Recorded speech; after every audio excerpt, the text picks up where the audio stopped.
Kaya yan, ganun din. Bitchin pa rin. Hindi ko naisip sa mga pinatimbang ko kanina, iniisip ko na mahal talaga siguro ang ano, bilihin na.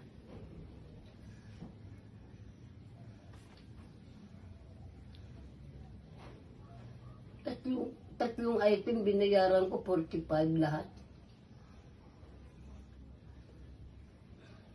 Ano-anong item yon? Yung kamatis nga, saka kalamansi, saka yung bawang, saka sibuyas. Magkano lahat? Ay di 45 nga. O, saan ka na ano? Doon ako sa beach na na streets.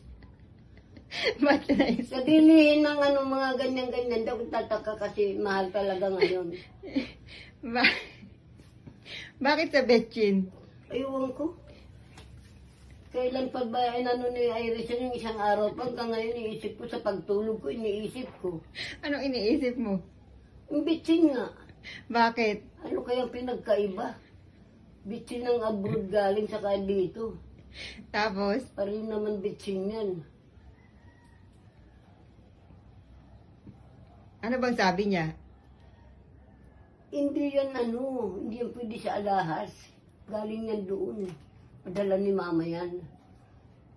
Ibili mo ko, 5 piso na rin ang isa. Mm. Oh.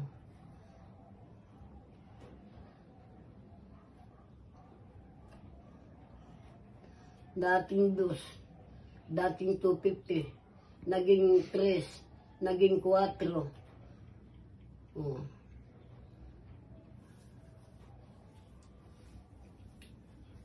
Anong naramdaman mo kay Irish? Hindi, nagtataka lang ako kung bakit nasabi niya yung ganung bagay.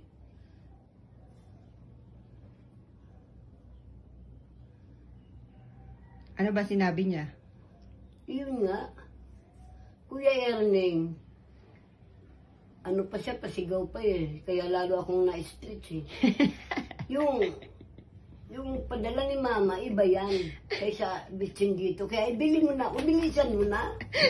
O, paano hindi ka ma-stretch talaga?